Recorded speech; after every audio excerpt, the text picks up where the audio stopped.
That's not very good. Oh. It is good. It is good. Look at it. Beastmaster beats his drums with ever-increasing speed. Each strike deals damage to enemies around him. Even if they buff the Ags, it's still not going to be good, right? Like, if you want this Ags to be good on Beastmaster, make it so he doesn't have to buy Helm of the Overlord every single game, right? Because this is the build that's been on Beastmaster for how long now? Like, you build Helm of the Dominator, and then Overlord came out, so now you do that. And the only alternative that we saw was Blink, which has always been there. And most of the time, they just buy both. So, you know, if it wasn't like a hero that's purely based on being a zoo hero, I could maybe see an Aghanim himself to pick up one day, John, assuming like 10 more buffs. I think that's down to his Inner Beast, right? If you changed Inner Beast to be something else, then the hero changes completely. Like, that's the only reason you go for those summons. But I was going to say something. It slipped my mind. Like, I forget. I'm growing old. It's all over, Mike. I don't know anymore. Fight over the boundaries, perhaps? Echoes? Yeah, you should be able to grab it, no problem. It's very hard to fight as Poke level 1 with this kind of draft, but they still get away with 2 bounty runes for their trouble. Not too big of a deal. Let's start with the mid lane, shall we? You're going to have Echoes on this Ember. He's going to be up against Small KK. It's the classic Storm versus Ember Spirit matchup. See how this one pans out. I mean, it can be a very even affair between the two. I personally like to lean to Storm Spirit these days, but it really can go either way. It's one of those matchups where you just have to outplay each other. Yeah, I would still think that I favor Ember a little bit. Like, Storm's level 3 with 111 is still pretty good. I just feel like Ember, now that people realize Sleight of Fist is really good, and you tend to go for like a 0-3-2 build or a 2-3-0 build, you go for your Orb of Corrosion. Like, Ember just feels a lot easier to build up into. So the tempo just feels a lot more consistent from the Ember in comparison to the Storm. And I think that's all we have to see coming out from Echoes. It's still a pretty decent start coming out here, though, but rather even across our mids. So nothing too strange yet. Level 3, level 4 is when that should start to go one way or the other. So look at the bot lane for a moment. Like, Lunfo has taken so much damage on the Drow. Runfu down there on the Tusk to help him out, but already this bottom lane has been a pretty aggressive affair. Like, Meteor Gaming have been really giving it back the way of the Drow. And this is level 1. Like, you've only got Thunderstrike and Wild Axes being thrown out. If the Glimpse was up instead of the Thunderstrike, they may have actually gotten first blood on this Drow. I think the Thunderstrike was the right call, though, because if you get Glimpse, I mean, it doesn't feel like it's going to be enough to stop Ranfu from committing early. But with a Thunderstrike, you just gun down the Drow and make it uncomfy for her to jump up, knowing that the Axes can follow through. A couple of stacks there, you're suddenly dead. This early Basilius as well is allowing Meteor to just kind of play this really aggressive spell spam. So you just lose your strong point with his Tusk Drow. They'll try a little bit into San Wu Mar Blue, but he's cut off. Like, one for is just a bit too far to try to follow through there. Well, they certainly have to apply their aggression very early on, because you are going to hit the level 3 timing of Poke, and then things get very, very nasty at this bottom lane if you are Meteor Gaming. So they've got to really get that aggression going right now while they still can. And speaking of, there's a glimpse back now. Marblue could be in danger himself, but Lunfo does not want a bar of this. He will back his way out, not willing to risk his life to try and secure a kill onto the Disruptor. And that's fair enough. But it is certainly allowing a lot of space here for Molasses to find farm that it feels like he should really have no business having in this lane. So props to Marblue for allowing that space for this Beastmaster to be able to get that farm he's looking for. As Ranfu down, gets glimpse back, shards are there, way off the mark, he is just going to drop. Yeah, this is a really bad start for Poke, but a really nice win for Meteor. Like, the bot lane's just going spectacularly, there's nothing to punish Molasses for going for the Axis in this lane matchup. And you're really keeping Lunfo down. Like, look at his CS here. 7-1 is at 18-1, more than 2 times as much farm. So your Drow is already off to this really atrocious start. And a recovery for the Drow, she can recover in jungle quite well, but this is a game against Beastmaster and Clockwork. They'll be able to scout you out no matter what, with the Hawks and the Flares. So even if you get some space out in jungle, chances are Lunfo isn't completely safe to just farm up this game as well. Oh, Lunfer, glimpse back. This could be a kill out onto the Drow. They just need one more axis to fly out, and they've got the mangoes for it as Lunfer has no way out of this. Blue able to take him down. Ranfu down, not able to trade either. He's just a +5 task. Doesn't really have the damage to finish off the kill. And props to Meteor. They're doing a fantastic job down in this bot lane of just shutting down this Drow lane, which again, I feel like they should have had no business doing. We should have a look at the top lane while we have a chance as well.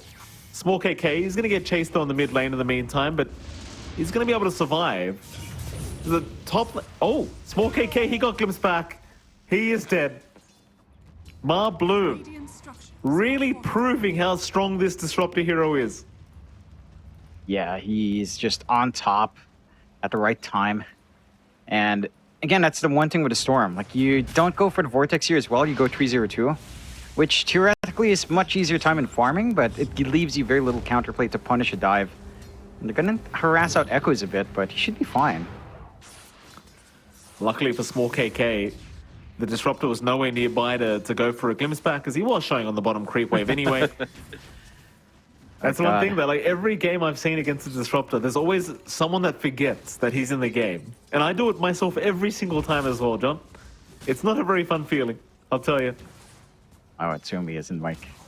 At the least, you know, doesn't happen here. And, you know, even if it happens once, at least you can say, well, it didn't happen to me 3 times in a pro game. And you can always say that because we've seen that happen in NA. Which is, again, we have. It was a memory.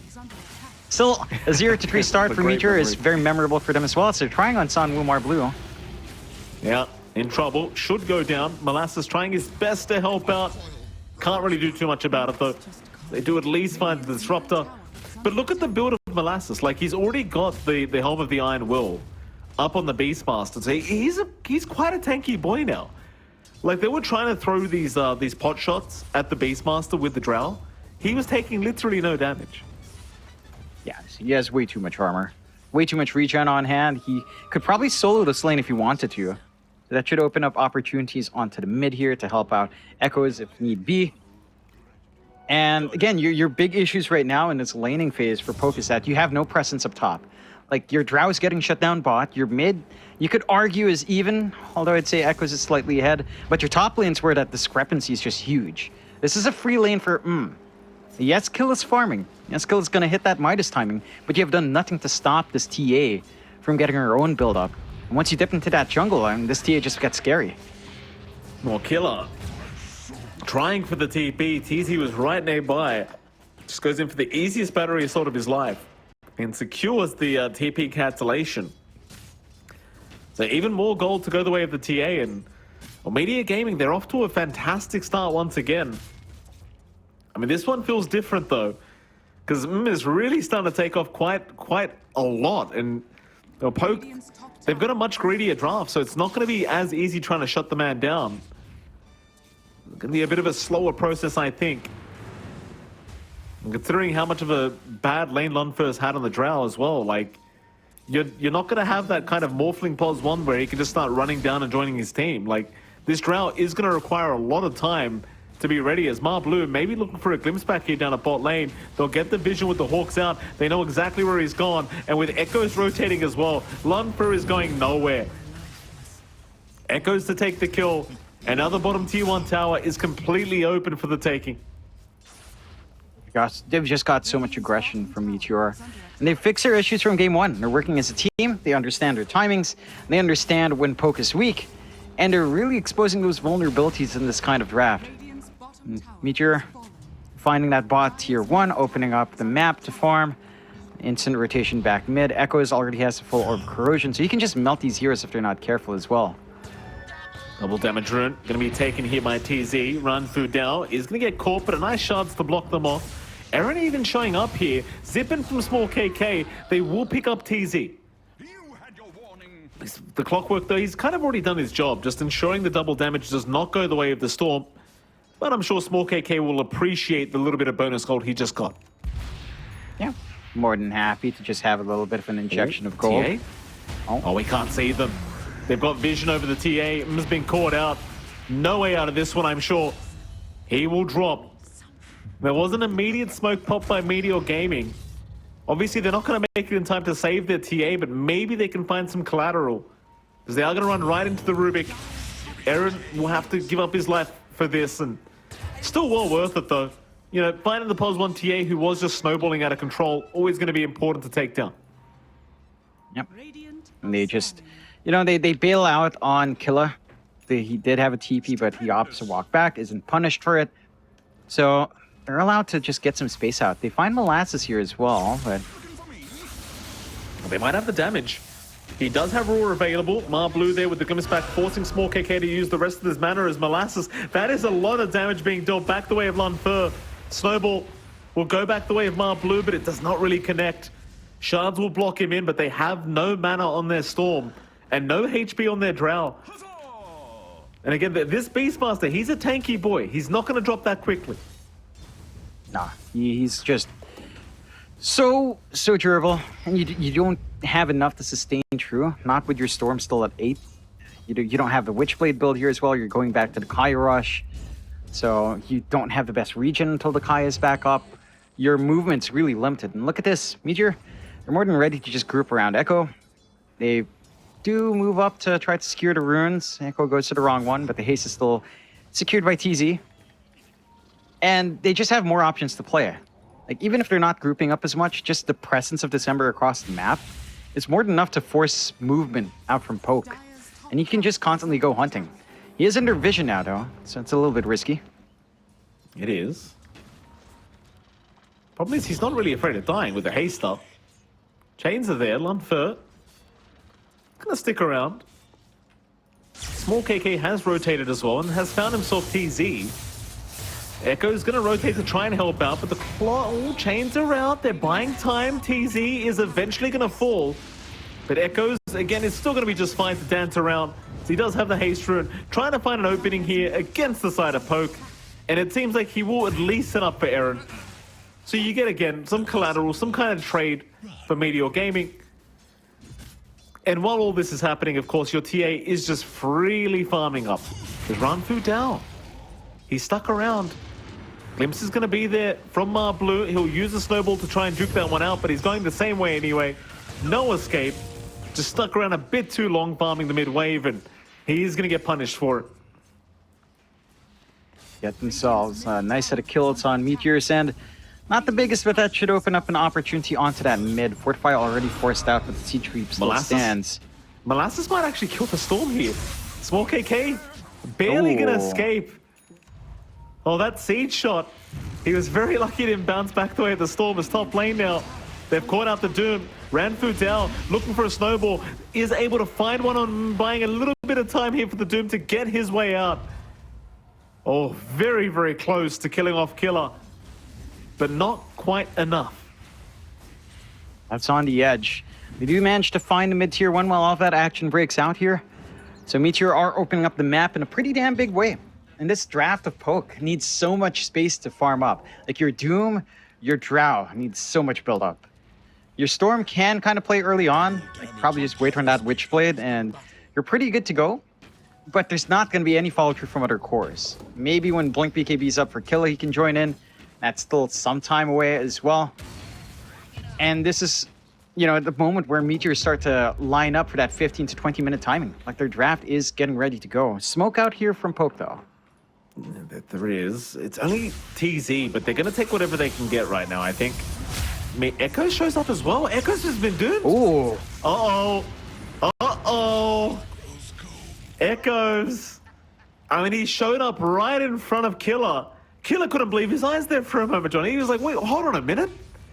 That's not how it's meant to work. Easiest doom of his life. Yeah, I didn't even expect that. Like, they catch the Ember out, get the Doom, and now you're starting to feel a lot better on Poke. And like we talked about the timings lining up for Meteor, but bleeding this gold back to Poke after a pretty subpar laning phase does allow them to really bounce back into this game. Like you don't have Doom for a minute, so you're going to be pretty safe on to hit that Deso timing, and it is still coming up here, by the way, Mike. That Desolator is going to be key. Meteor, once this Deso's up, they've got to find that pick off into Roche. They've got to take it. Oh, Oh, another rotation. Echo's going to try and find a bit of revenge. They'll spot out Aaron, but they want Lun Fur. Gust is not going to land. Snowball not going to save the Drow either. They just need to run. Meteor Gaming are just going to run them down now. Remnant's at least stolen by Aaron, but the glimpse back is still going to be there, but it won't matter. He's got another one. Echoes still trying, does land the chains, and that should prove to be just enough. It's Meteor Gaming again returning the favor. And Lun Fur on the Drow, he's not having a good time here, Johnny. It's a very rough game for the Drow. Killer? Oh, even Killer. Blue is just all over the map.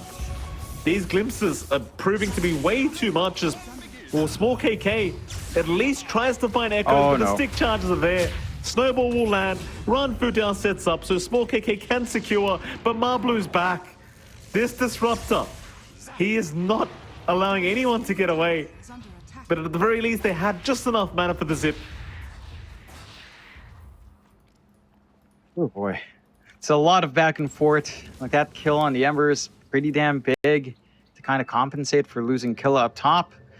But you're in a really awkward crossing point here for Meteor where is ready to go. Like this is the desert timing. This is the moment where you look for that pick-off, you go Roche. And it has to be a clean pick-off. You know, like you have to actually find that kill. Not like last time where we saw them maybe take an engagement and go back in the pit without finding a pick-off. Ranfu.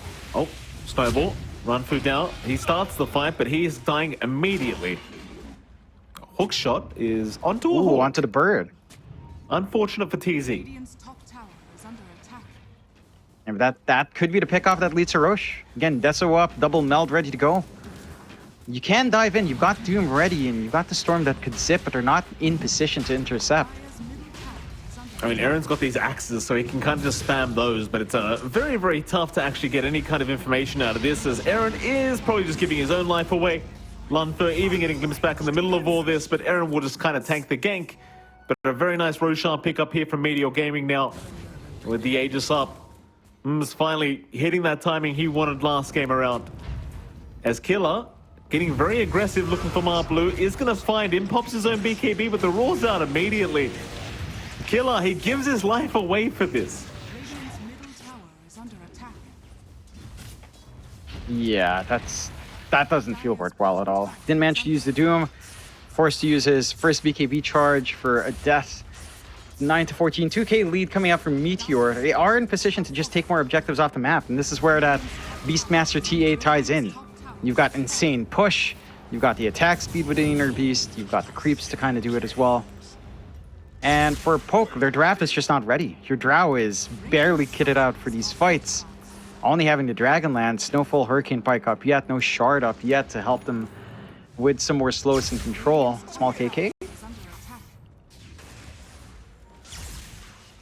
Even against Blue, it just seems too hard right now. Like, they just don't feel confident. As already in triangle. Now Aaron's being caught out on the Rubik. Aaron will drop.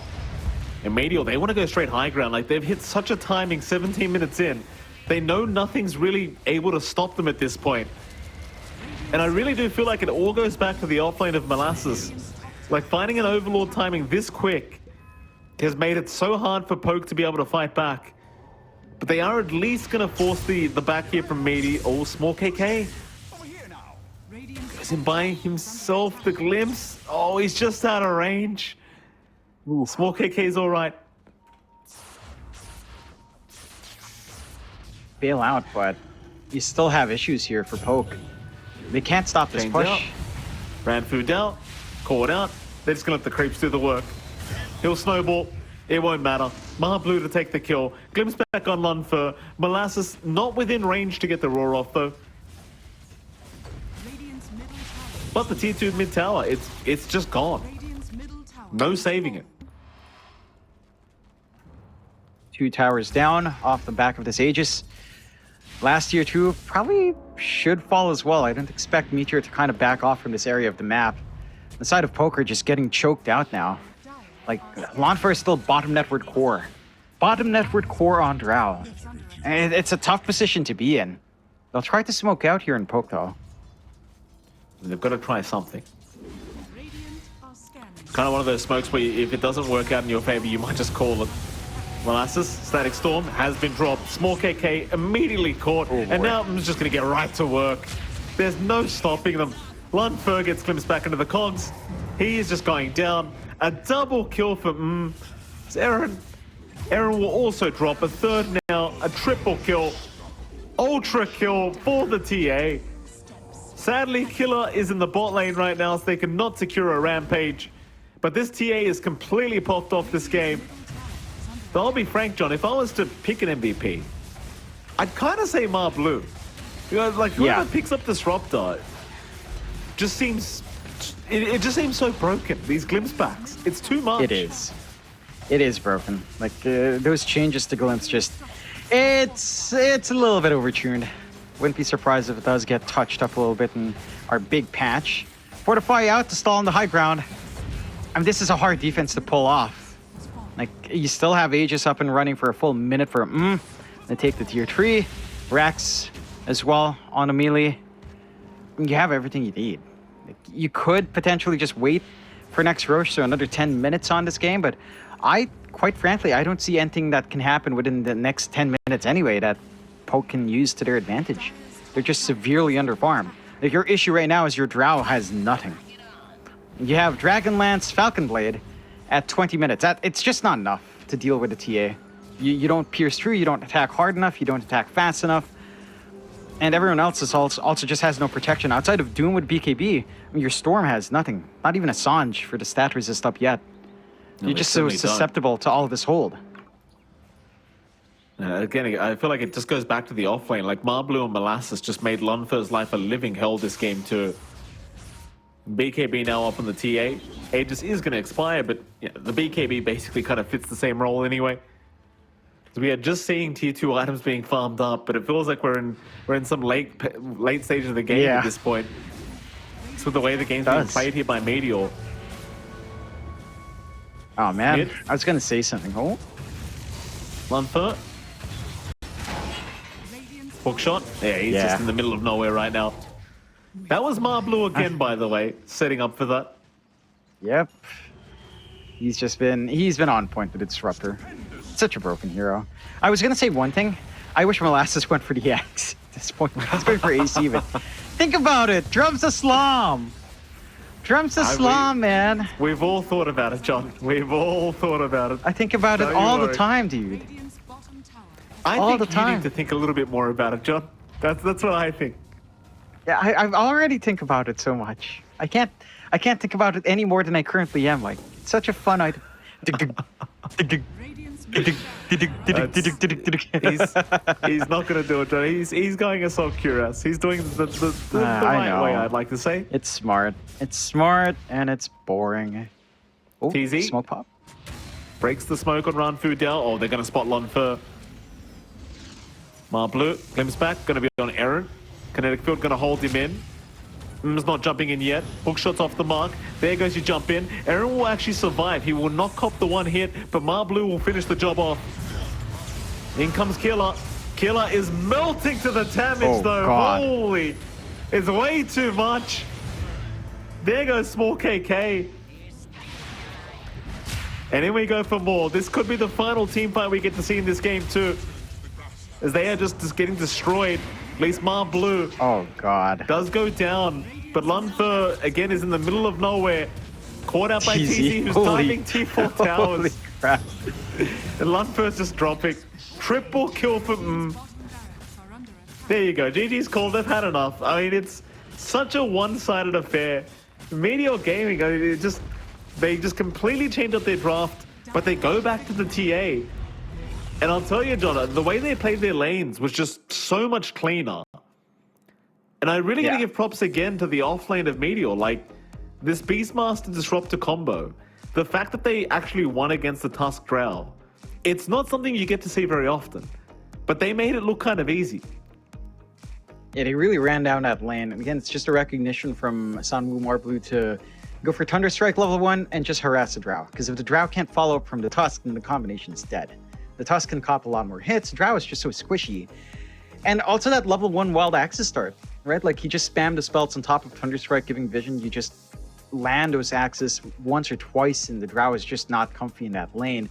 and you start off with that ring Basilius as well to harass. Like the entire plan for Meteor was very sound in this game, and they did manage to correct. You know, like I figured it was maybe more execution, but it looks like it was more on the draft. It wasn't the draft that they were comfy with playing in game 1. Game 2 looked so much better, and this time it's Poke that were like kind of lost. Like they couldn't do much with their lineup. Like you had a Doom farming up, didn't slow down the TA. You had a Storm that went pretty all right in mid, but just had lacked heroes to play with. Like, what are you gonna do? How are you gonna connect with your Doom? How do you expect the Rubik to follow through? Like, yes, the Tusk can, but that's just 2 heroes playing together. That's not nearly enough for the Storm to dance around when everyone from Meteor is clumped up like this. Yeah, it's certainly a very dominant game, and you know, questions are there. I think Poke assumed some of the lanes would go a little bit better than they did. Like it feels like at the very least 2 out of 3 lanes were just lost for Poke, and mid lane, I mean, it was a bit more of an even affair, but even then, Echoes just took over. Like, he wasn't playing mid-Ricky this time around as well, so he was playing a much more standard kind of Ember Spirit, which obviously the man knows how to play extremely well. And it certainly ends up paying off here for game number 1. Game number 2 for the side of Meteor Gaming. With that, though, that is going to be it for game 2.